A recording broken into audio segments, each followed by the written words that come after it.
오늘 하나님 말씀은 이사야서 6장 6절 말씀부터 8절 말씀까지 제가 보겠습니다. 그때 스랍들 중 하나가 제단에서 빈 숯을 집게로 집어 그 손에 가지고 내게로 날아와서 그것을 내 입에 대며 말하기를, 보라, 이것이 네 입술에 닿았으니 네 죄악이 제하여졌고 네 죄가 깨끗게 되었도다 하더라. 또 내가 주의 음성을 들은즉 말씀하시기를, 내가 누구를 보내며 누가 우리를 위하여 가랴 하시기에, 그때 내가 말하기를, 내가 여기 있나이다, 나를 보내소서 하였더라.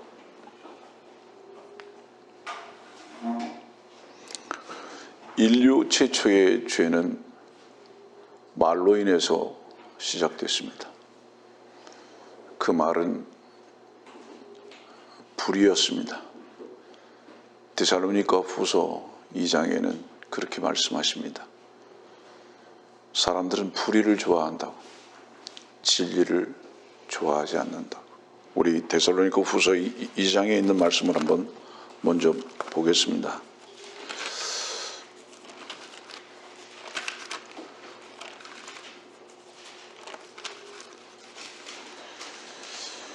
데살로니가 후서 2장 12절입니다. 11절부터 보낼까요?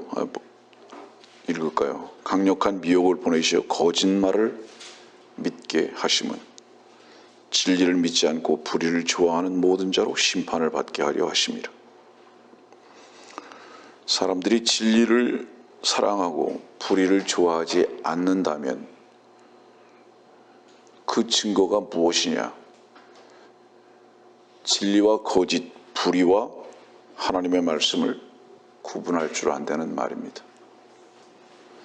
이것은 어떤 행동을 말하는 것이 아니라, 많은 사람들이 오해하는 것 중에 하나가 불의 그러면 나쁜 행동들을 말하는데 하나님의 말씀에서 벗어난 것입니다. 다른 말씀, 다른 것, 마귀의 불법자의 말을 따르는 것, 거짓말을 믿게 하셨다, 불의를 좋아한다.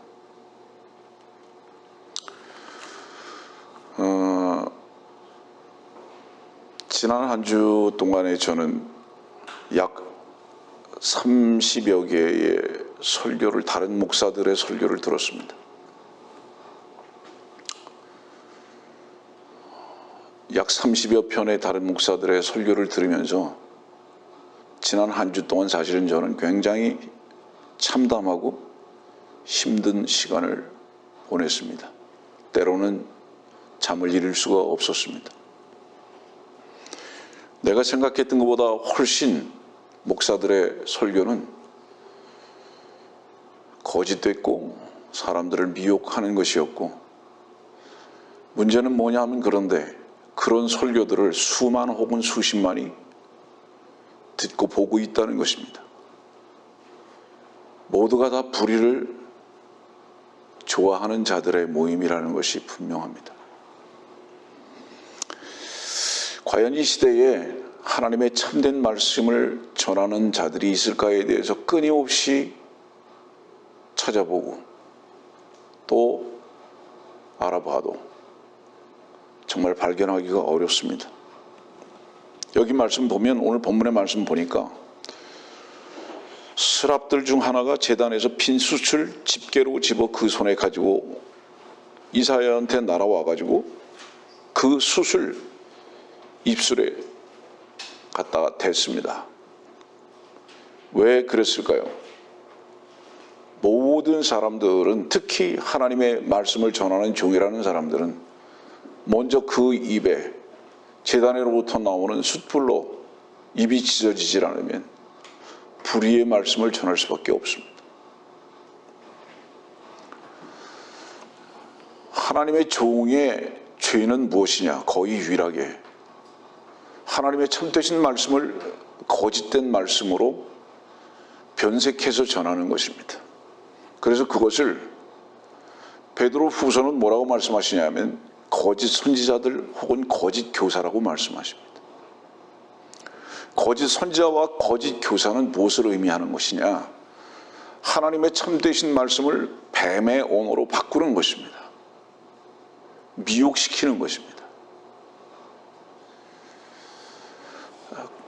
그러면 그 미혹은 어디서부터 나오는 것인가? 그 뱀의 언어는 어디서부터 나오는 것인가? 그 사람 속에 이미 미혹의 영이 있는 겁니다. 그 사람 속에. 그래서 지금 오늘 말씀 보니까 숯을 집게로 집어서 그 입에 찢어졌습니다. 8절 말씀 보니까 내가 누구를 보내면 누가 우리를 위하여 가랴 하시기에 그때 내가 말하기를 내가 여기 있나이다 나를 보내소서 하였더라. 1년에도 수백 수천 명의 목사들이 나오고 선교사들이 내가 여기 있나이다 라고 이 말씀에 따라서 카피하면서 반응을 합니다. 근데 전제가 준비되어 있지 않아요. 그 전제가 무엇이냐? 숯불을 그 입에 댄 적이 없어요. 내가 여기 있나이다 나를 보내소서. 왜 이렇게 답변하느냐? 이렇게 답변하는 이유는 다른 거 없어요. 먹고 살기 위해서, 직업적으로, 사람들에게 인정받고 싶어서, 명예를 위해서. 이것이 현실입니다.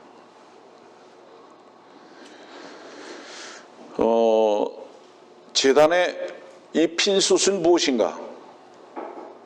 제단에 이 숯불이 피워져 있어요.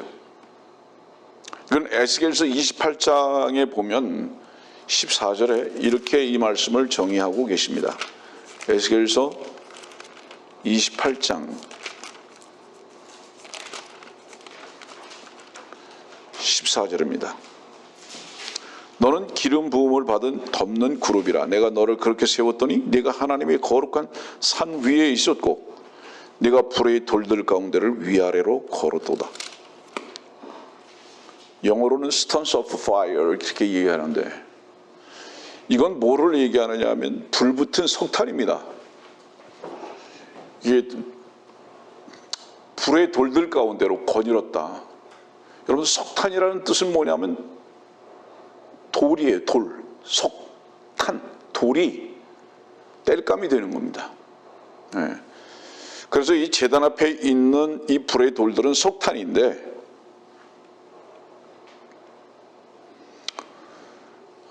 이걸 가져와서 이사야를 입을 찢은 거죠. 왜 이 석탄이 하나님의 제단 앞에 있었을까에 대해서는 나중에 에스겔서 28장을 여러분들에게 강론할 때에 그때 따로 공부를 하겠습니다마는 창세기 3장에 사람들은 마귀의 말을 듣고 난 다음부터 그 입과 그 귀에 마귀의 말만을 그 불의의 말만을 듣는데 익숙하게 됐고 하나님의 참되신 말씀은 그 순간부터 차단되기 시작했습니다. 그리고 사람들의 입에서 나오는 모든 말들은 불의의 말만 됐습니다. 여러분들 마귀의 첫 번째 공격이 무엇이었습니까? 마귀의 첫 번째 공격은 말씀이잖아요. 말씀을 가지고 공격했잖아요. 여러분들 혹시 여러분들 보십시오. 창세기 1장에 제일 많이 나오는 단어가 말씀이고요. 그 다음에 계시록 19장부터 22장까지 그 마지막을 장식하는데 가장 많이 나오는 말씀이 무엇인가 한번 여러분들 나중에 찾아서 한번 연구해 보세요. 말씀입니다. 그 다음에 성경의 제일 중간에 있는 성경이 시편 119편인데 이 시편 119편은 여러분들이 알다시피 176절로 되어 있습니다. 제일 성경에서 가장 중심되는 성경이고 가장 긴 성경입니다.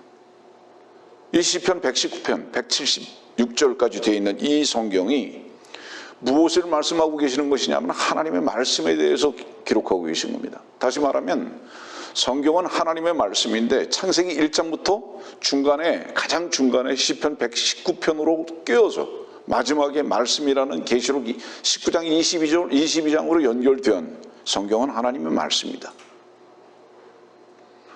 이 말씀이 이렇게 소중한 거죠.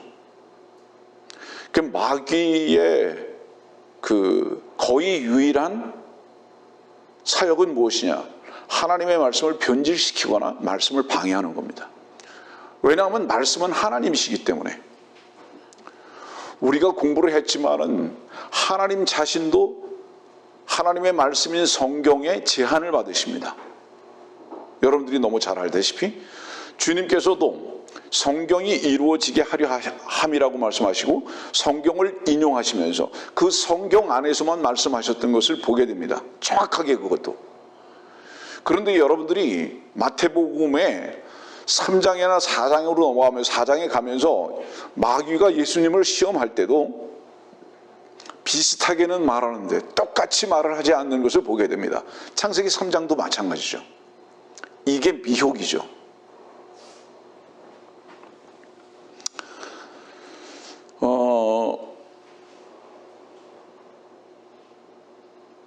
지금부터 약 3년 전에 있었던 일들 중에서 제일 먼저 있었던 일이 뭐죠? 유튜브에서 설교가 내려진 겁니다. 그 다음에 동시에 어떤 일이 일어났습니까? 교회를 허물어뜨린 것입니다. 그 다음에 세 번째로 했던 게 뭡니까? 말씀을 전하는 자를 감옥에다 가두려고 했습니다. 이게 뭐를 의미하는지 아세요, 여러분들? 그러나 우리 시편 119편 말씀 한번 볼까요?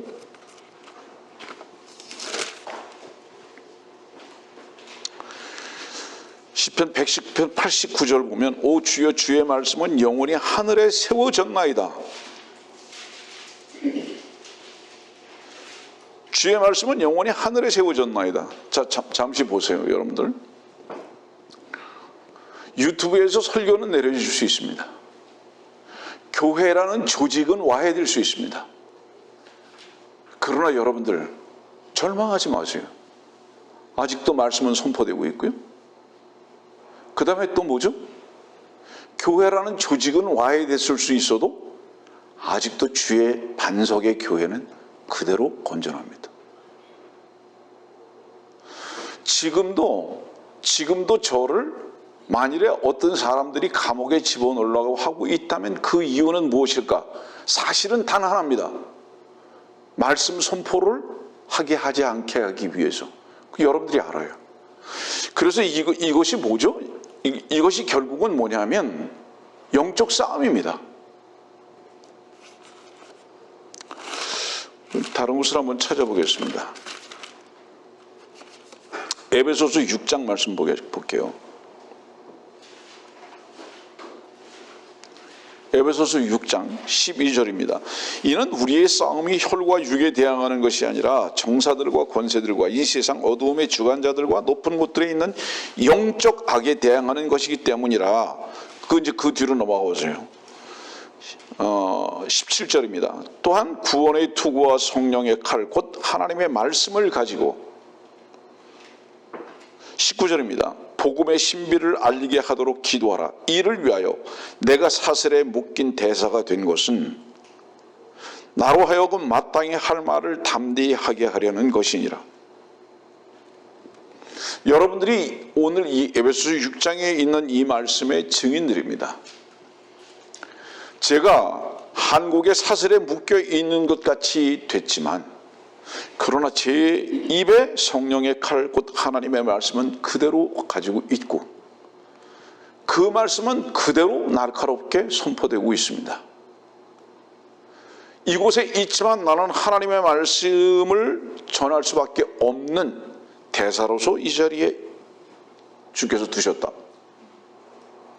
이 말씀을 여러분들에게 전하는 이유는 뭐냐면 그들이 이 일을 알고 있을지 모를지는 모르지만 처음에 이 일을 저를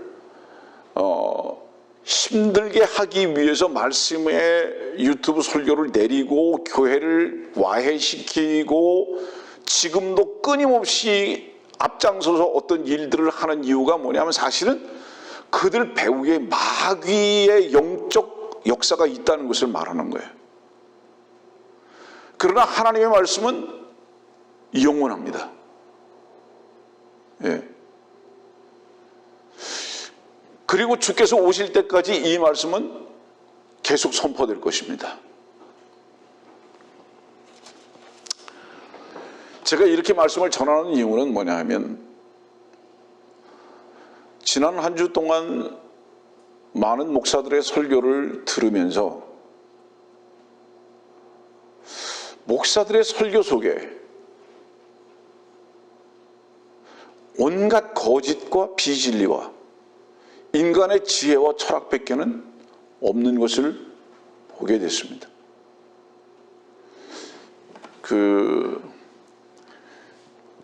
여러분들이 무엇을 즐겨 먹느냐, 그것이 그 사람의 영적 수준이에요. 어떤 말씀을 먹을 수 있느냐, 그 사람의 영적 수준이에요.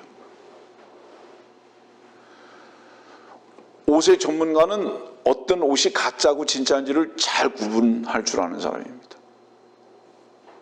그 말씀을 설교라는 말씀으로 하는데 구분을 못한다면 하는 사람도 문제일 뿐만 아니라 듣는 사람에게 문제가 있다는 것을 의미하는 겁니다. 듣는 사람의 수준이 하나님의 말씀이 무엇인지를 모르는 것에 기인하는 것이다. 많은 목사들의 설교 속에 비소가 섞여 있어서요, 그 비소라는 건 뭐죠? 보이지 않아요. 느껴지지 않아요. 냄새도 없고 맛도 없어요. 알 수가 없어요. 그러나 그 비소를 조금만 먹었을 때 그 사람은 그 독극물에 의해서 그냥 죽어버리는 겁니다. 그런데도 비소가 섞인지도 모르고 그것을 먹고 있다면 그 사람은 어떤 사람이죠? 그 사람은 분명히 죽은 사람이에요. 죽은 사람이기 때문에 비소가 섞인 거 모르고 먹고 있는 겁니다.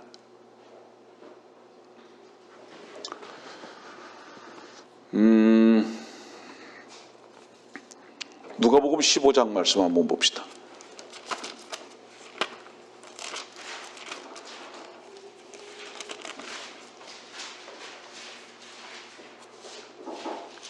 누가복음 15장 14절입니다. 그가 모든 것을 탕진한 후에 그 나라에 큰 기근이 들어 궁핍하게 되기 시작하니 그가 나가서 그 나라 백성 중 한 사람에게 더부살이를 하게 되었더라. 그 주인이 그를 자기 농지로 보내어 돼지를 치게 하니라. 그가 돼지가 먹는 곡식 껍질로 배를 채우고자 했으나 그에게 주는 사람은 아무도 없더라.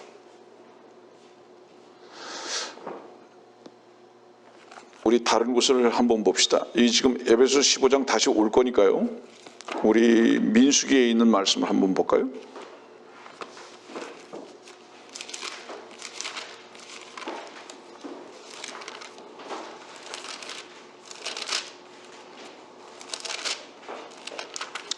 오늘 성경을 좀 많이 찾게 될지도 모르기 때문에 가능하면 성경 찾는 거를 좀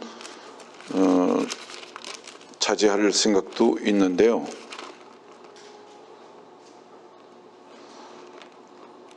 민수기 14장 봅시다.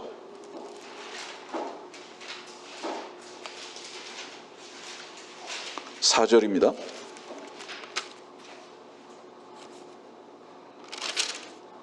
그들이 서로 말하기를 우리가 한 대장을 세워서 이집트로 돌아가자 하더라. 왜 이런 일이 생겼죠? 그 이유는요, 민수기 11장에서부터 이유가 생기기 시작했습니다. 다른 대장을 세워가지고 이집트로 돌아가자고 하는 그 일의 이유가 민수기 11장 4절의 말씀 보면 4절 5절입니다. 그들 가운데 섞여 사는 무리가 육심을 품으니 이스라엘 자손이 다시 울며 말하기를 누가 우리에게 고기를 주어 먹게 하리요. 우리가 이집트에서 거저 먹었던 생선과 오이와 멜론과 부추와 양파와 마늘을 기억하지만 이제는 우리의 혼이 말라버리고 우리의 눈앞에는 만나밖에 아무것도 없구나 하더라. 여기 이 말씀 보면요, 제일 심각한 단어가 뭐냐 하면 5절 말씀 보니까 이집트에서 거저 먹었던, 여러분들 거저 먹은 것은 하나밖에 없어요, 성경에. 그게 뭔지 아세요? 하나님께서 풀이 무엇이든지 먹으라고 하셨던 에덴에서의 하나님의 음식이에요. 그거 하나 외에는 거저 먹는 게 없어요. 이것은 선물이고 이것은 은혜예요. 근데 이집트에서 거저 먹었대요. 절대로 이집트에서 거저 먹은 것이 아니라 종노릇하면서 먹은 거거든요, 이게. 그러니까 사람들은요, 어떤 말을 할 때에 불평에서부터 시작이 되거나 거짓에서부터 시작될 때에는 자기네들의 것을 합리화시키기 위해서 예전 것들에 대한 부정적인 것조차도 긍정적인 것으로 완전히 해석해버리고요. 긍정적인 것조차도 부정적인 것으로 완전히 거짓으로 해석해버리는 인간의 죄성이 안에 있는 거예요. 거저 먹었느냐? 노예 생활하면서 먹었다 이 말이야. 종노릇하면서 먹었다 이 말이에요. 근데 지금 이들은 모세가 싫은 거예요. 지금 먹고 있는 만나가 싫은 거예요. 하나님 말씀이죠. 그러니까 지금 이 이집트에서 먹던 것은 뭐냐면, 다른 표현으로 얘기하면 이것은 야생에서 먹던 거예요. 이게 야생에서. 사람들은 하나님의 말씀의 순수함을 즐기질 않아요. 뭔가 섞여지기를 원해요. 세상적인 지혜와 철학이 첨가되기를 원하고, 사람들에게 육신적인 웃음을 주는 것을 원하고요. 육신적인 세상적인 교훈을 주기를 원하는 것이지, 그래서 그런 것들을 들었을 때 은혜 받았다고 말하기를 원하는 거예요. 이게 야생에서부터 오는 거거든요, 이게. 우리 신명기 32장 한번 봅시다.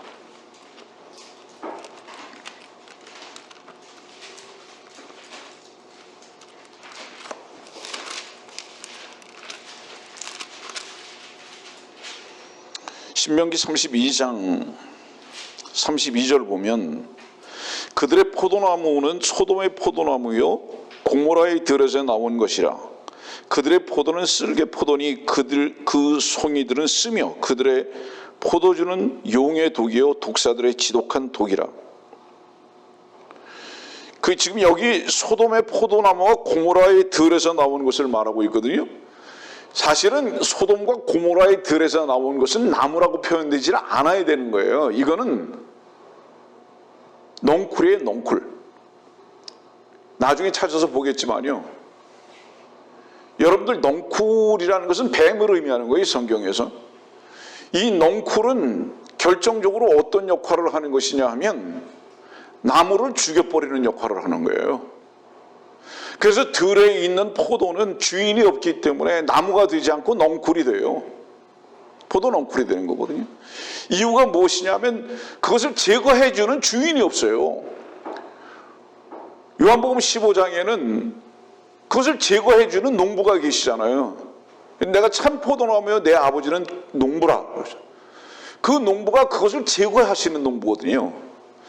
이것을 넝쿨을 제거하기 때문에 포도나무가 되는 거예요. 근데 이 넝쿨을 제거하지 않으면 어떻게 되는 거예요? 들포도가 돼가지고 뱀의 모습으로 살아가는 겁니다. 이게 결국은. 포도는 그냥 두면 나무가 아니라 포도 넝쿨이 되고요, 주인이 있어서 농부가 있어서 그것을 제거해 버리시면 나무가 되는 거예요. 이게 뭐죠? 인간이 하나님의 말씀의 칼에 의해서 날마다 다루심을 받지 않으면 뱀으로서의 삶을 살게 된다는 것을 의미하는 거예요. 이 포도의, 이 피의 요구에 따라서만 살게 된다 이 말이에요. 우리 사무엘하에 있는 말씀 한번 봅시다. 사무엘하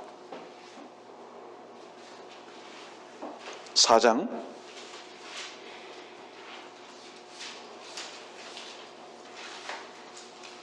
39절 말씀부터입니다. 그때 한 사람이 나무를 캐러 들로 나가서 야생 동굴을 발견하여 거기서 야생박을 그의 옷자락에 가득 담아와서 국 끓이는 솥에 썰어 넣었으니 이는 그것이 무엇인지 그들이 알지 못함이라. 그리하여 그들이 사람들에게 떠 주어 먹게 하니 그들이 국을 먹다가 소리질러 말하기를 오 하나님의 사람이여 솥에 죽음이 있나이다라고 그들이 먹지 못하더라.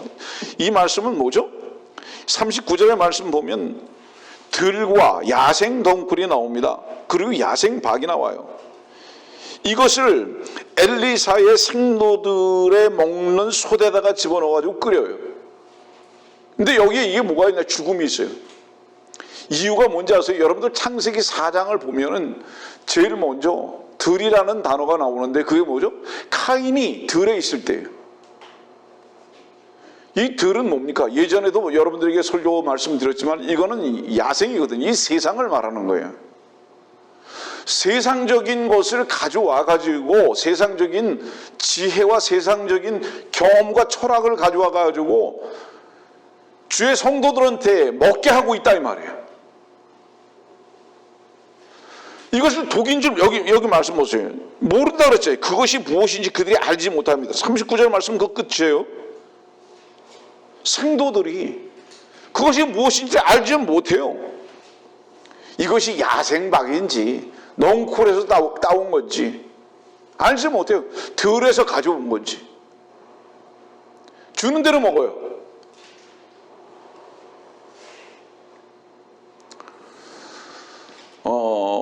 요나서 4장에 있는 말씀도 한번 봅시다.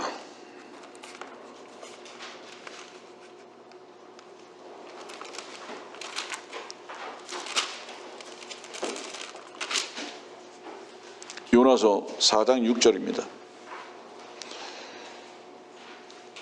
그때 주 하나님께서 박넝쿨을 예비하사 요나 위로 올라가게 하셨으니 이는 그의 머리 위에 그늘이 지게 하여 그의 슬픔에서 그를 구해내시려 함이더라. 어떠라. 그러므로 요나가 그 박넝쿨로 인하여 심히 기뻐하였더라. 9절입니다. 하나님께서 요나에게 말씀하시기를 네가 그 박넝쿨로 인하여 화를 내는 것이 잘하는 것이냐 하시니 그가 말하기를 내가 죽는다 할지라도 성내는 것이 잘한 것이옵니다 하더라. 여기 이 요나서 4장에 있는 말씀에 보면 이 박넝쿨이 5번이나 나와요. 근데 이 11절 끝에 보면 11절에 보면 요나서 4장 11절에 보면 자기들의 오른쪽과 왼쪽도 분별할 줄 모르는 12만 이상 되는 사람과 분별할 줄 몰라요. 자, 문제는 교회 성도들이라고 하는 사람들이 분별하지 못하는 게 문제가 아니라 요나라는 선지자조차도 분별하지 못하는 거예요. 사실은 선지자 성도들도 분별하지 못하는 거예요. 이게 전부 다 무엇이 된 거예요? 야생의 것으로 위로를 삼는 겁니다. 여러분들 이 지금 박넝쿨로 인해서 위로를 받았다는 것은 뭐를 의미하느냐? 세상의 즐거움이 그의 즐거움이 돼버리고 말았어요. 요나의 즐거움이. 그것이 그의 위로예요. 그래서 그의 위로와 그의 즐거움이 없어져 버리니까 난 차라리 죽어도 좋다. 하나님의 종이라는 사람들이 하나님의 말씀이 위로가 돼야 하는데 말씀으로의 위로를 삼는 것이 아니라 그 자신이 세상의 것들이 위로가 되다 보니까 말씀을 듣고 먹어야 하는 사람들도 그것으로 인해서 위로를 받게 하기 위해서 그것을 쏟아내고 있는 겁니다. 이것이 예배당의 현재의 설교의 현상이 돼버리고 말았다는 거예요.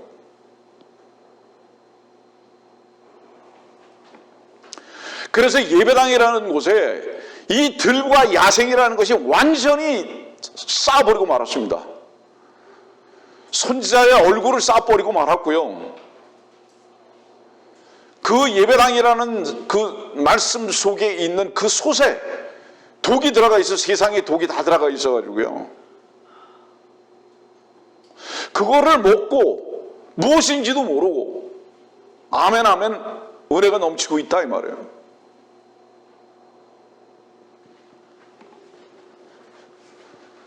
오늘 우리는 이런 찬송했죠. 믿는 자여 어이할꼬.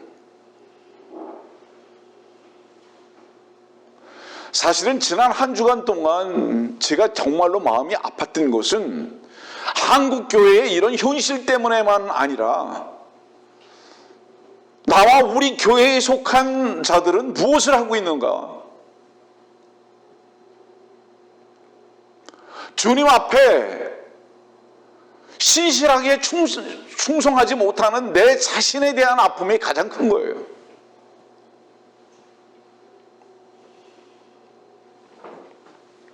젊었을 때부터 한국 교회에 내노라 하는 목사들, 설교 가장 잘한다고 하는 설교의 대가들을 다 직접 경험하게 하시고 수년 동안 그곳에서 그런 설교를 최고의 설교라고 듣게 하시고 한국의 온갖 교단들을 다 섭렵하게 하셨을 뿐만 아니라 복음을 전한다는 곳까지도 다 경험하게 하시고 다 알게 하셨는데 지금 이 한국 교회가 복음을 전하는 무리들이나 복음을 전했다고 하는 무리들이나 아예 복음도 없는 일반 제도권 교회나 모든 교회들이 교회가 아닌 것으로 미루어 봤을 때 어떻게 알까요? 말씀을 들어보면 아는 거예요. 다른 거 없어요. 그들의 행위가 아니라 말씀을 들어보면 안다 이 말이에요. 그 속에 전부 다 비속어 섞여 있으며 그 속에는 전부 다 야생방만 있으며 독만 있다 이 말이에요. 그들이 떠먹이는 건 뭔지 아세요? 아까 우리 누가복음 15장에 있는 말씀대로 돼지가 먹는 곡식 껍질만 주고 베드로 사도가 말씀하셨던 것 같이 개가 토했던 것을 다시 먹이면서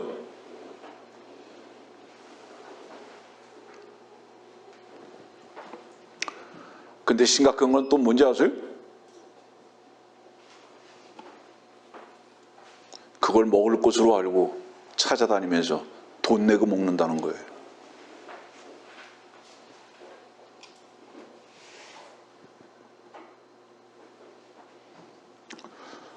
우리 베드로 후서 2장 말씀 봅시다.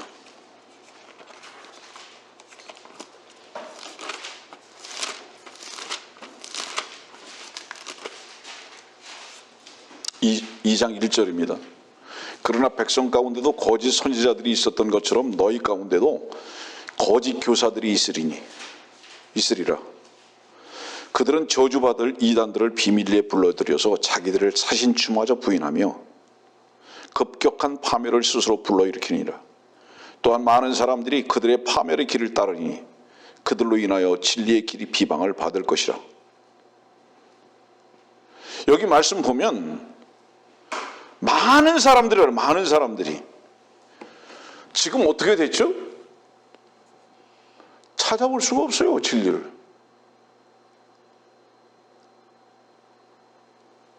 마태복음 13장 33절의 말씀 보세요. 뭐라고 말씀하셨죠, 여러분들? 마태복음 13장 33절 말씀 봅시다.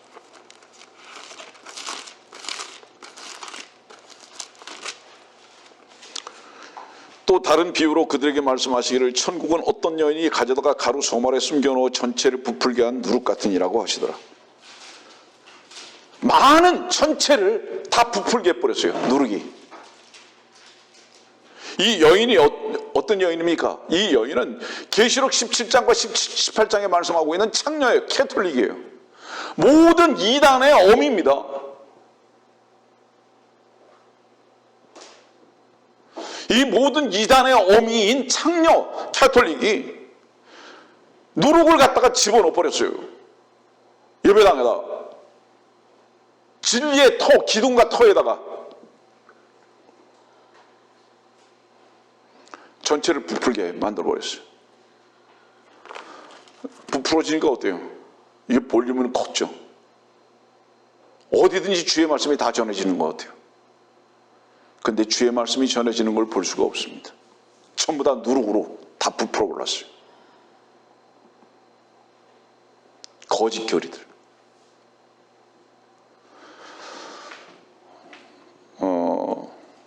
어떤 사람들은 설교 들으면서 그럴 거예요. 저 목사가 너무 지나치게 과장하는 게 아닌가 그렇게 생각할 겁니다. 만일에 그렇다면 저는 주님의 엄중한 책망을 받을 겁니다. 절대 과장 아닙니다. 주의 참된 순수한 진리의 말씀을 찾기가 거의 불가능하게 됐습니다. 진짜 불가능하게 됐어요. 완전히 어두움이죠. 교리, 다시 말하면 뭐죠? 누룩이 없는 곳이라는 모임이 있습니다. 성경침례교회 계통이죠. 잘못된 교리를 거의 찾아보기가 어렵죠. 그런 곳은. 근데 마태복음 22장 볼까요?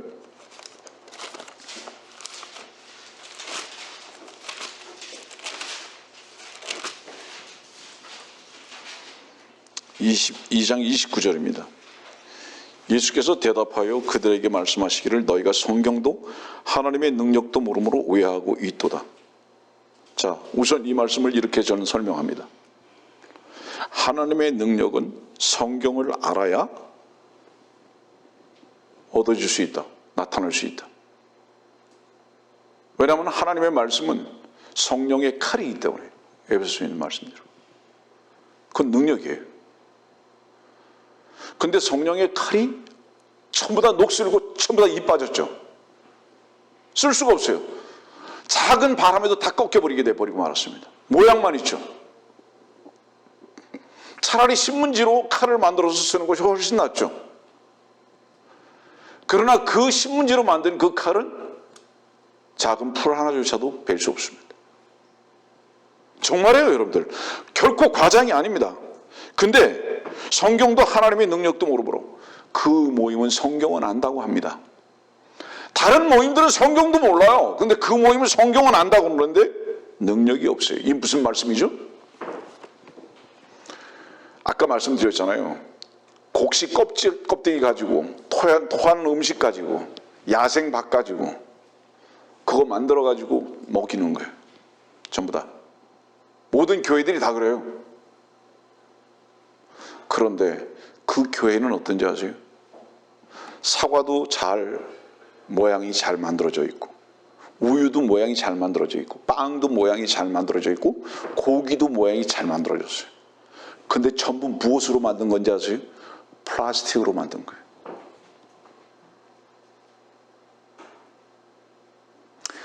정말 먹어야 할 그런 음식보다, 그런 과일보다, 그런 우유보다 훨씬 더 그럴듯하게 만들어졌는데 먹을 음식이 하나도 없어요.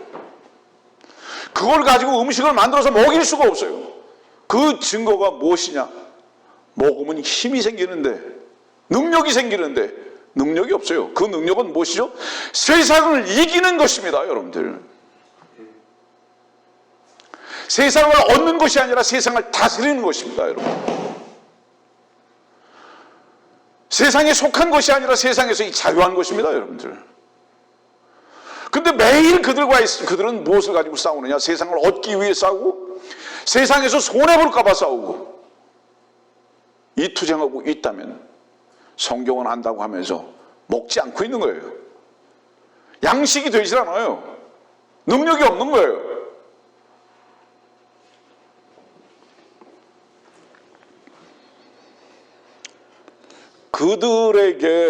그들에게 원수를 사랑할 수 있는 사랑이 있습니까? 작은 원수가 아니라 작은 원한도 원수로만 여길 뿐이죠. 그들에게 능력이 있습니까? 현 세상에서의 가장 보이지 않는 설교의 독극물은 무엇이냐? 긍정적인 설교죠. 그렇지만 그 긍정적인 설교는 사람들에게 아멘하게 하지만 사실은 가장 부정적 쓰레기입니다. 왜죠? 그것은 마귀의 말이기 때문에. 다른 곳에서는 그것을 뭐라고 말씀하시죠? 창녀의 입술에서 떨어지는 꿀이라고 말하는 거예요. 그것을 지금 설교하고 있다. 본문으로 좀 돌아가겠습니다. 불로 입술에다가 댔어요. 이 불도 사람들이 이렇게 가리키죠. 깨끗게 하는 거라고. 여러분들 성경에서 불이 깨끗게 하는 것으로 사용된 적 없어요. 성경에서 이 불은 전부 다 심판이에요. 정결케 하는 것은 오직 하나입니다. 깨끗게 하는 것은 오직 하나라고요. 그건 뭐죠? 보혈입니다. 히브리서 9장 22절 한번 찾아서 보세요, 여러분들. 모든 것은 다 피로서 정결케 된다고 히브리서 9장 22절 말씀하고 있거든요. 주의 보혈로만 정결케 되는 거예요. 여기서 이 불이라는 것은 정결하게 하는 것이 아니라 심판하는 거예요. 성경에서 이 모든 것을 불은 심판을 말하거든요. 하나님의 말씀을 전한다는 사람들의 그 입이 주의 말씀으로 한번 대임을 받아야 돼요. 심판을 받아야 되네요. 근데 그거를 경험하지 않고 있다 이 말이에요. 아까 우리 사무엘 하 봤는데 소 속에 독이 가득해요. 저와 여러분들에게 기도가 하나 생겼습니다. 주님이 속히 오실지라도 우리는 주의 종들을 길러내야 됩니다. 한국에서 신학교를 시작해야 됩니다. 신학대학을 한국에서 시작해서 주의 종들을 길러내야 됩니다. 이 일을 위해서 저와 여러분들은 기도해야 합니다. 그리고 주님께서는 뜻을 두고 행하시기 때문에 이미 그 일에 대한 준비를 주님께서는 하셨다고 저는 믿습니다. 기대하세요, 여러분들. 주님 자신은 종이 되셨죠? 우리들도 주의 종이 되어야 됩니다. 어떻게 해야 주의 종이 될 수 있는지 아세요, 여러분들? 주의 종은 요한복음 13장에 있는 말씀 한번 보세요. 요한복음 13장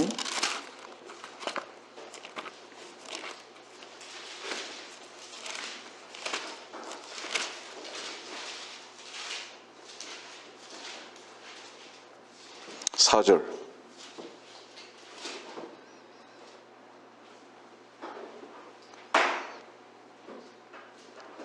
저녁 식탁에서 일어나시어 옷을 벗어 한쪽에 놓고 수건을 가지고 허리에 두르시더라. 13장 1절 보면 6월절 전에 예수께서 이 세상에서 떠나 아버지께로 가야 할 자기 때가 된 것을 아시고, 이 6월절 저녁입니다. 지금 6월절 때예요. 그때 제자들에게 발을 씻기시는 거예요.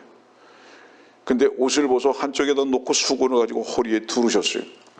대제사장들이 허리에 두르는 띠는 대제사장의 위치에서 볼 때는 영광의 띠지만 주님의 허리에 띠는 사실은 어떤 띠인지 아세요? 이 띠는 누가복음 2장에 말씀하고 계시는 배로 된 띠예요. 이 배로 된 띠, 이거를, 이 수건을 딱 허리에 두르시는 거예요. 무엇을 의미하는지 아세요?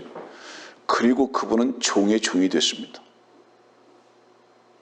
우리가 주님을 섬기는 것이 아니라 지금도 주께서 배로 허리에 동이시고 그분의 죽으심으로 우리를 지금도 섬기고 계십니다.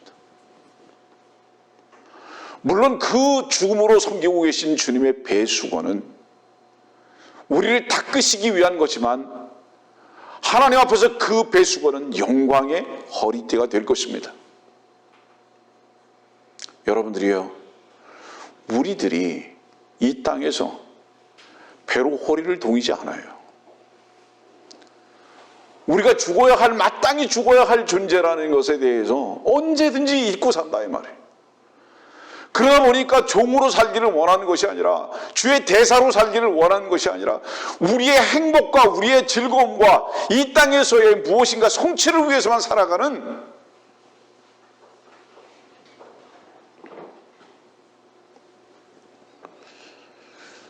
그런 삶은 어떤 삶이냐? 이사야서 6장 9절 말씀 한번 보세요. 그런 삶은 어떤 삶이냐? 10절입니다. 이 백성의 마음으로 살찌게 하고 그들의 귀로 둔해지게 하며 그들의 눈으로 감기게 하라. 그리하여 그들이 눈으로 보지 못하고 귀로 듣지도 못하며 마음으로 깨닫지 못하게 하며 회심하지도 못하고 치유하지도 못하게 하라 하셨더라. 여러분들이 세상의 것을 얻고자 하는 그런 시도들은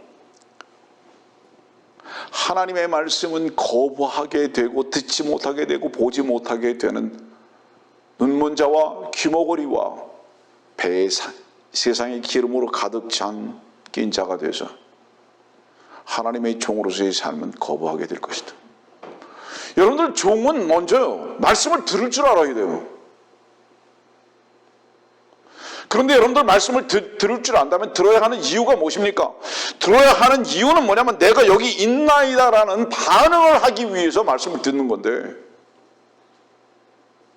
여러분들의 삶의 현장이 지금 어떠냐 이 말이에요.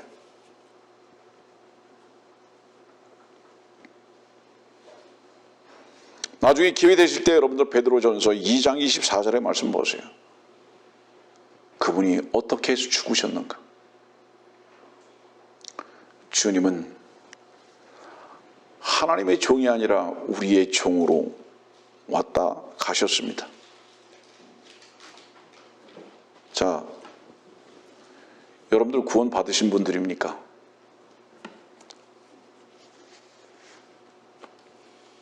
구원받았다는 것은 뭘 의미하죠? 하나님의 부르심을 받았다는 거죠. 보세요. 아브라함, 몇 사람의 대표자만 봅시다.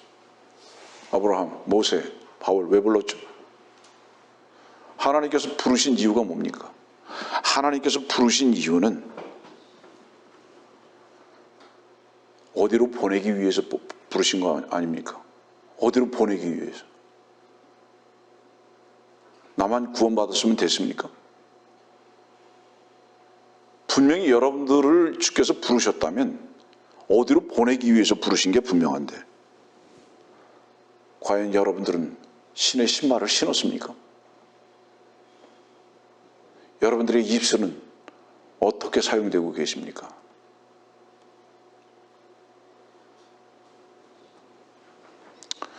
자, 오늘 본문의 말씀 보니까 이사야는 준비됐어요. 그런데 어때요? 이사야는 준비가 됐는데 백성들은 절망적이에요. 9절과 10절이 그걸 말하잖아요. 깨닫지 못하고 알지 못하고 살찌고 둔해졌고 감겨졌고.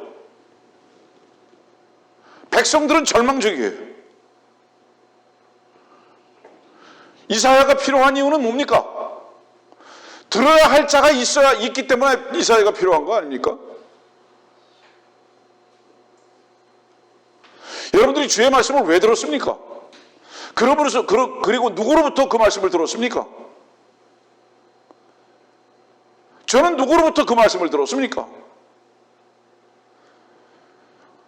나나 여러분들이 그분과 같이 되어야 하는 거 아닙니까?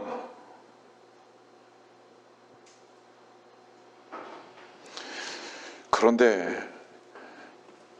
교회와 백성들은 이렇게 절망적인데 여러분들은 좌절만 하고 있을 겁니까?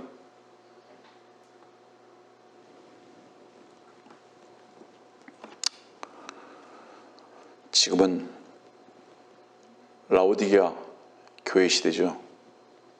예. 계시록 3장에는 그렇게 말씀하셨잖아요.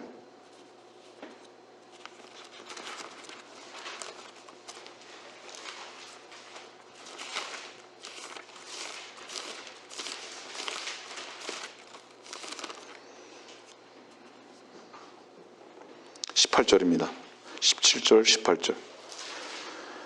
네가 말하기를 나는 부자며 부요하고 아무것도 부족한 것이 없다고 하지만 너는 비참하고 가련하며 가난하고 눈멀고 헐벗은 것을 알지 못하는도다.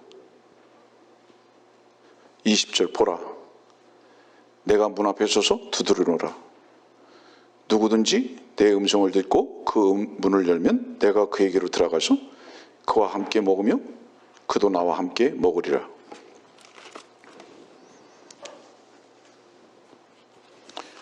못 먹는 이유가 뭐냐? 자기가 비참하고 가련하고 부족한 건 모르고 가난한 것도 모르고 헐벗은 것도 모르고 먹기를 원하지 않아요. 그러니까 굶어 죽게 되었도다 몰라요. 그 이유가 뭐냐? 주님께서는 문 앞에 서서 두드리시는 이유가 뭐냐면 먹고 마시기 위해서 문 앞에 와서 두드리시는데 문을 안 열어줘요. 이 말씀 무슨 뜻이죠? 성경의 문이 제일 먼저 나오는 게 여러분들 너무 잘 알다시피 창세기 4장이잖아요. 창세기 4장 봅시다.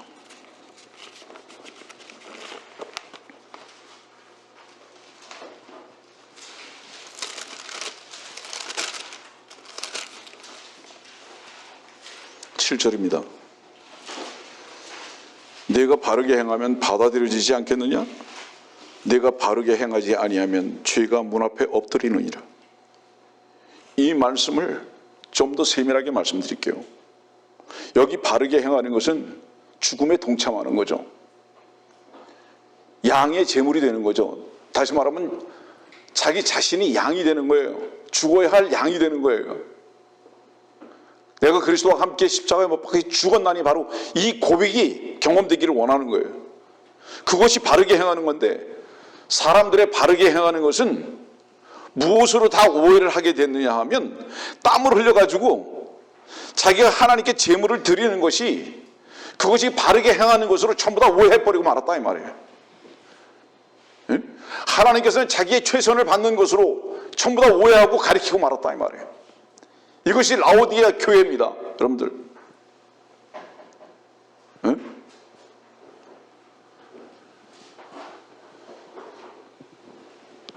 사모님 나가세요.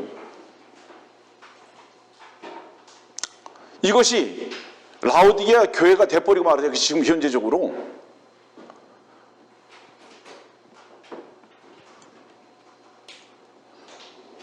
하나님께서 받으시는 것은 제물이잖아요. 그 제물은 무엇입니까? 양 되는 것 아닙니까? 죄가 문 앞에 엎드리느니라. 자기 자신이 죄인 된 것에 대해서 인정을 안 해요. 고백을 안 하는 거예요.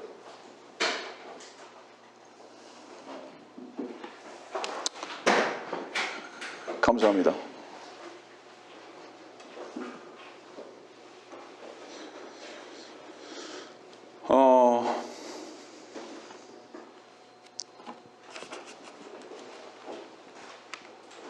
라오디게아 교회는 어떻게 돼버리고 말았느냐? 문을 열어주지 않아요.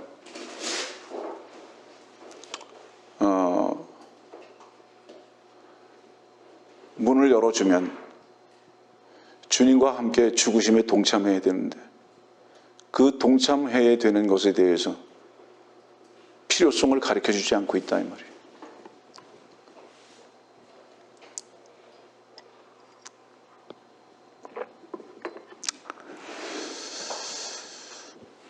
이 시대의 모든 교회에 하나님께 인정받는 것은 땀을 흘리는 것에만 집중하고 있습니다. 사람이 땀을 흘린다는 것은 무엇을 뜻하는 것일까요? 자기 자신을 긍정적으로 생각하는 것입니다. 자기 자신을 긍정적으로 생각하기 때문에 세상도 긍정적으로 생각하기 때문에 땀을 흘리는 거예요. 그런 사람들이 은혜와 선물을 알 수가 없어요.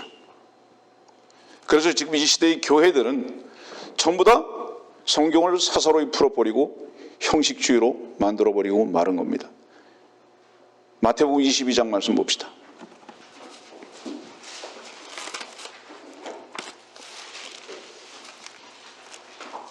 마태복음 22장 봤고요. 우리 23장 봅시다. 23장. 마태복음 23장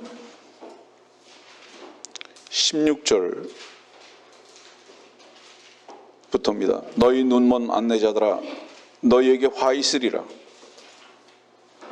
17절 너희 어리석고 눈먼 자들아 어느 것이 더 크냐 금이냐 금을 거룩하게 하는 성전이냐. 19절 너희 어리석고 눈먼 자들아 어느 것이 더 크냐 제물이냐 제물을 거룩하게 하는 제단이냐. 23절 위선자인 서기관들과 바리새인들아 너희에게 화 있으리라. 이는 너희가 박하와 아니스와 커민의 11조는 바치면서 율법과 공의의 자비와 믿음이 더 중요한 것을 빠뜨렸기 때문이라. 24절 너희 눈먼 안내자들아 너희는 하루살이는 걸러내고 낙타는 삼키는도다. 위선자들의 특징은 뭐냐? 이 지금 마태복음 23장을요 집약해서 여러분들에게 전하면 이거예요. 눈먼 안내자들은 무엇이 중요하고 무엇이 크고 무엇이 소중하고 무엇이 불량이고 무엇이 먹어야 할 음식이고 무엇이 버려야 할 것인 줄을 모르는 자들이 위선자들이다 이 말이에요. 왜냐하면 위선자들은요 자기 자신과 세상을 가장 소중하게 여기는 자들이기 때문에 위선자들은 왜 눈멀었느냐? 자기 자신에 대해서 눈멀었기 때문이다 이 말이에요. 자기가 괜찮은 사람인 줄 알아요. 긍정적으로 자기 자신을 평가한다 이 말이에요. 여러분들 세상을 긍정적으로 보는 이유는 다른 이유가 아니에요. 여러분들 자신이 긍정적으로 여러분들 자신을 보고 있기 때문에 세상을 긍정적으로 보는 것입니다. 이게 눈먼 자다 이 말이에요. 우리는 어떤 자들이냐? 우리는 무덤이다 이 말이에요. 세상은 어떤 것이냐? 심판받아야 마땅한 것이다 이 말이에요. 그런데 이것을 모르고 다르게 보고 있다 이 말이에요. 다르게 평가하고 있다 이게. 이것이 위선자들의 공통적인 특징이다 이 말이에요. 이 마태복음 23장의 특징이 그 말씀이잖아요. 결국은 뭐예요? 이 위선자들은 하나님을 반역합니다. 하나님께서 잠시 주목하세요. 하나님께서 우리를 위해서 하시는 것은 몰라요. 우리가 무엇을 할 것만 생각하는 자들. 우리를 그만큼 긍정적으로 생각하니까. 하나님께서 육신의 몸을 입고 이 땅에 오셔서 벌레가 되셔서 우리를 사랑하신 사랑은 모르고 우리가 하나님께 인정받아야 할 존재인 것밖에는 생각하지 못하는 이렇게 눈먼 자들이다 이 말이에요. 자기 자신과 세상을 향해서만 이렇게 자기 행동에 대해서는 긍정적으로 생각하는데 하나님의 말씀은 받아들일 만한 믿음이 없다 이 말이에요. 성도들이요, 우리가 성도가 된 것은 하나님께서 우리에게 어떻게 하신 것을 믿었기 때문입니다. 그것을 지금도 은혜로 덧입고 있기 때문에 우리가 살 수 있는 것이에요. 우리 에스겔서에 있는 말씀 봅시다.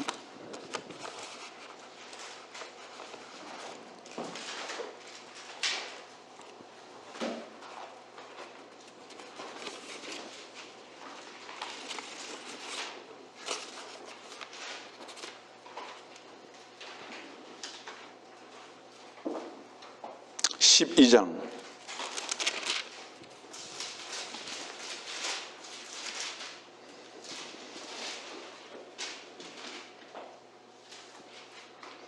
에스겔서 12장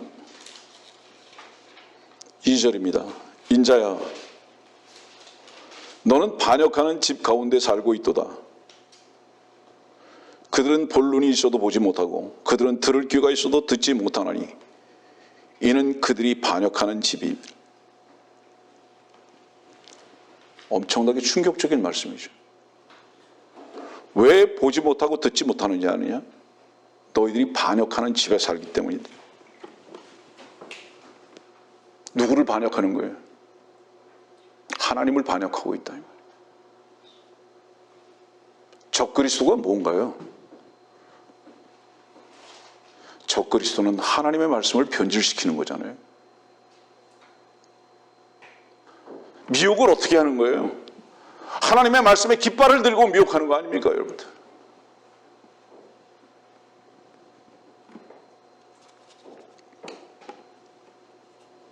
그런 자들은 다 어떤 자들입니까?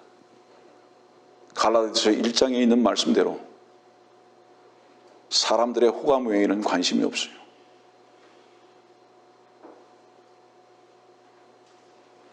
전부 다 사람들에게 호감 얻는 것 외에는 목적이 없어요. 그 이유가 뭘까요? 그들이 생각하는 것은 세상과 인간의 명예, 그 다음에 돈, 이것밖에 없는 거죠.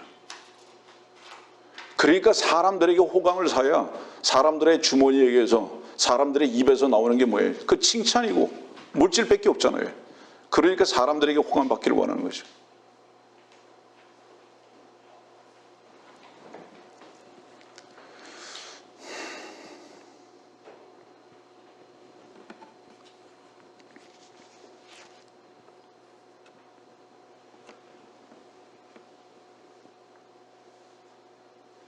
요한복음 15장에 있는 말씀 봅시다. 요한복음 15장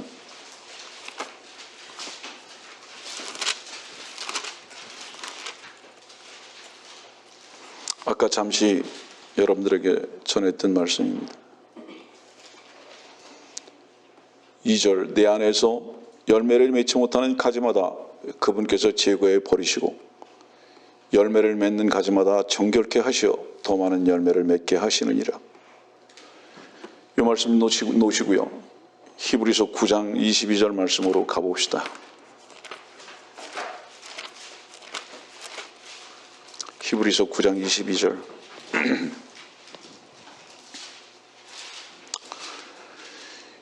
율법에 따르면 거의 모든 것이 피로서 정결케 되나니 피 흘림이 없이는 죄사함이 없느니라. 하나님은 가장 큰 사역이 피 흘림의 사역이셨습니다. 그리고 그 스스로 피를 흘리셨습니다. 그가 인자로 오셨죠. 그 인자는 성경에서 말하는 아까 신명기 32장에서 말씀하고 있는 야생 포도입니다. 그게 고모라의 들에서 난 거예요. 여러분들 충격적이겠지만 들으셔야 됩니다.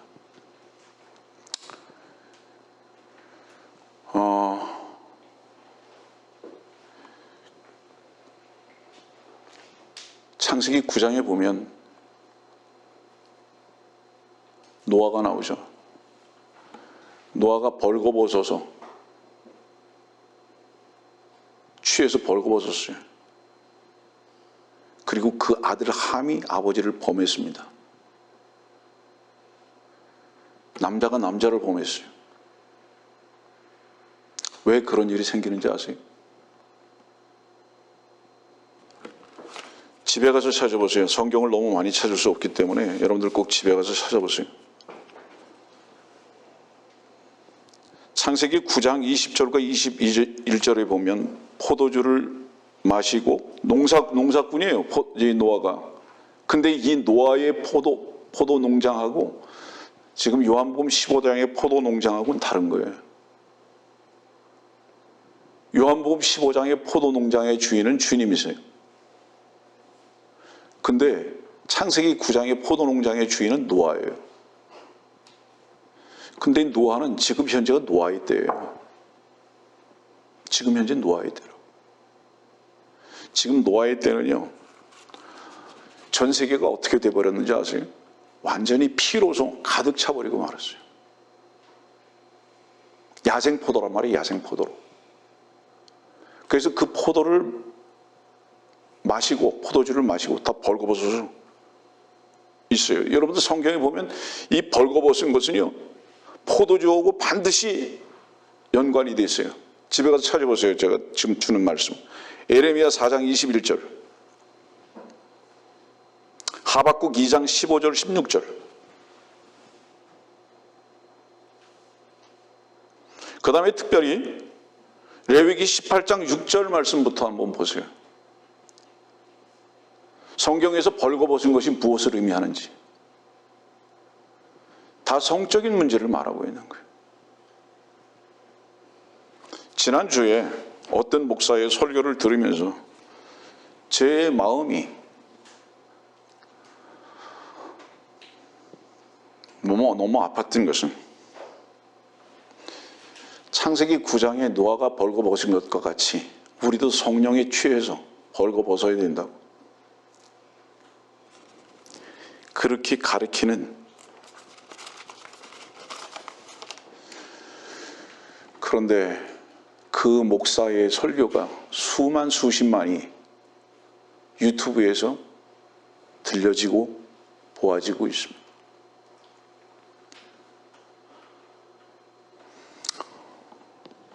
다른 곳을 한번 봅시다. 이사야서에 있는 말씀 한번 봅시다.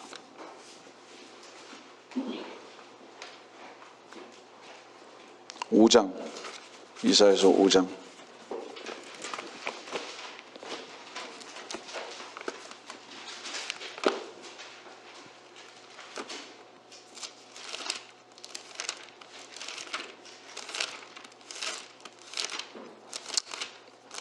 (8절입니다)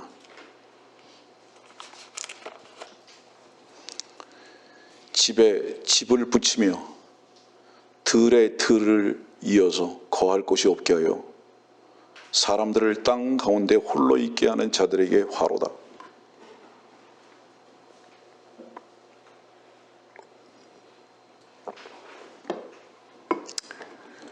전 세계는 도시화되고 있죠.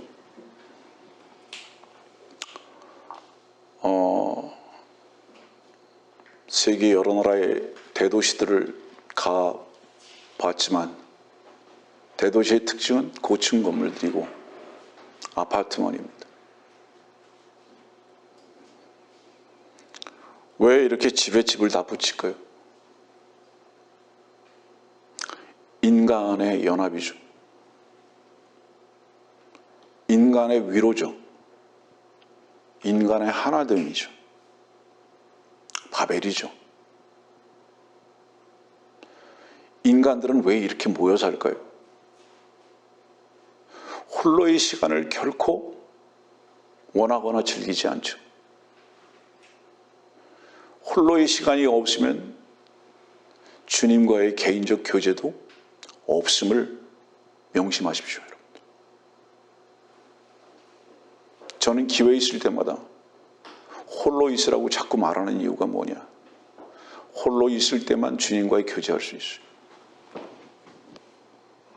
사람이 많은 데에 가야 할 일이 있다면 주의 복음을 전하는 것 외에는 이유가 없어야 합니다. 이게 그리스도인들의 위치가 되어야 되죠. 포도송이가 다 촘촘하게 모여서 하나가 돼버리고 말았어요. 빈틈이 없어요. 아까 우리는 요한복음 15장에서 그 말씀 봤습니다. 히브리서 9장 22절에도 봤고요. 농부가 왜 정결케 하신다고요? 가지를 왜 제거하신다고요? 피를 보시는 거예요. 주의 말씀의 칼은 반드시 우리들에게 무슨 역할을 하느냐? 피를 보시는 역할을 한다 이 말이에요. 그 피를 보시는 것은 무엇을 의미하느냐? 네 자신을 부인하라고 말씀하고 있다 이 말이에요. 하나님의 말씀은. 하나님의 말씀의 존재 이유가 그것이다 이 말이에요.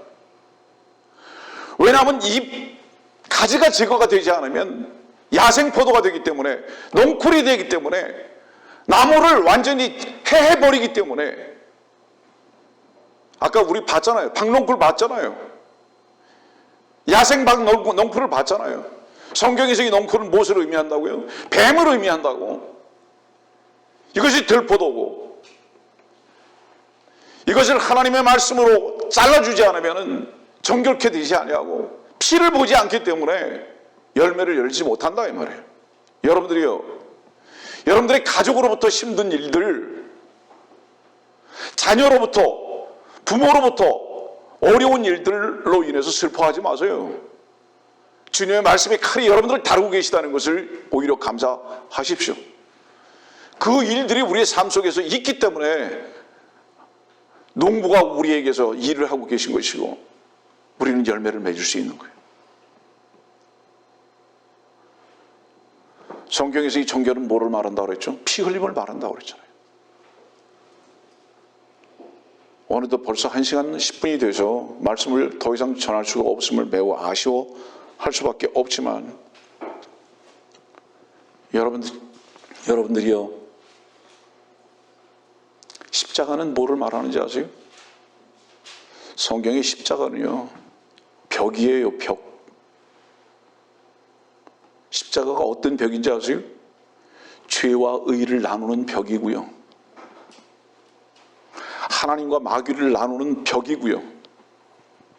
세상과 여러분들을 나누는 벽이 되어야 하고요. 사랑하는 형제와 원수를 나누는 벽이 되어야 하고요. 여러분들은 십자가로 경험되어지는 삶을 사십니까? 이 교회가 주의 십자가의 복음을 끊임없이 전할 수밖에 없는 이유가 뭔지 아세요?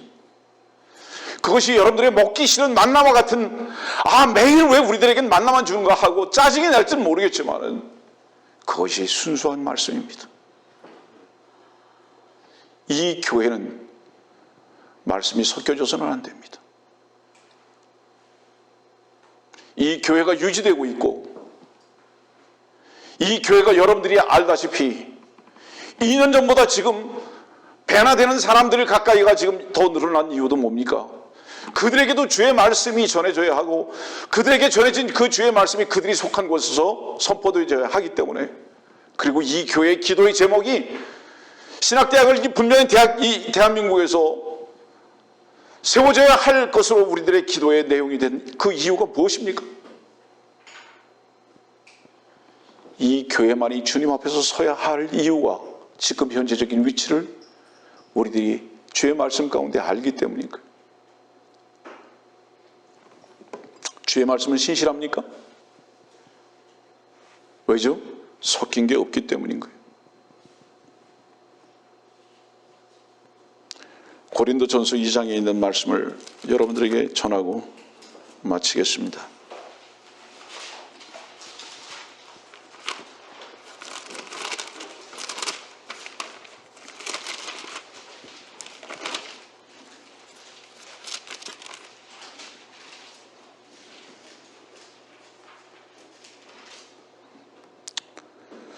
고린도전서 2장 1절입니다. 형제들아, 내가 너에게 와서 하나님의 증거를 전할 때에 말과 지혜의 탁월한 거로 하지 아니하였노라. 이는 내가 예수 그리스도와 그의 십자가에 못 박히심 외에는 너희 가운데서 아무것도 알지 아니하기로 작정하였습니다.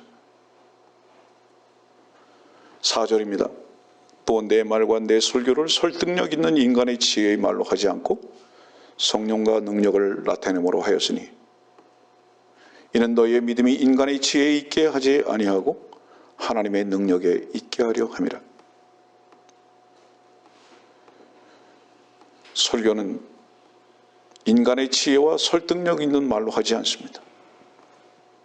설교는 하나님의 말씀을 옮겨 놓는 거예요.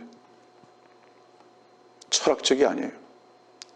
윤리와 도덕적인 것은 더욱 아닙니다. 13절입니다.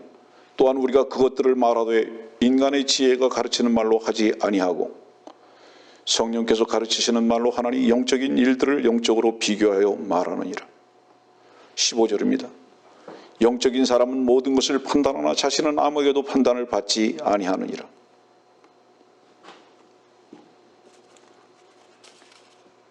오늘은 설교에 대해서 여러분들에게 말씀을 전했습니다. 신라의 화가 솔고가 그림을 그리고 새들이 와서 앉으려고 하지만 아무리 똑같은 그림이라도 새는 앉을 수 없습니다.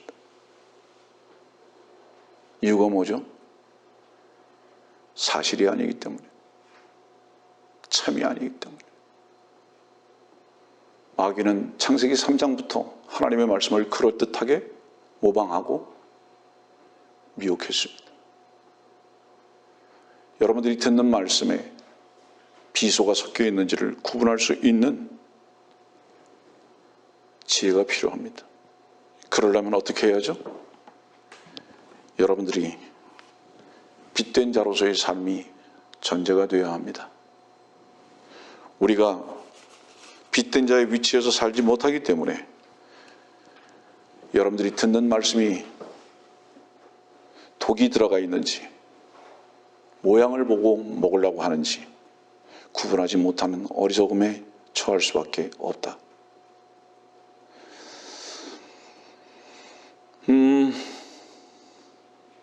설교는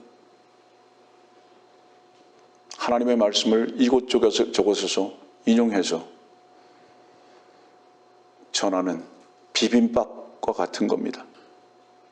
그런데 그 비빔밥에 독초를 집어넣고 독버섯을 집어넣고 비소를 집어넣고 플라스틱을 집어넣어서 비비려고 하고 그것을 먹으라고 하는 거짓된 목사들, 거짓 교사와 선지자들이 이 땅에 완전히 독버섯같이 퍼졌습니다.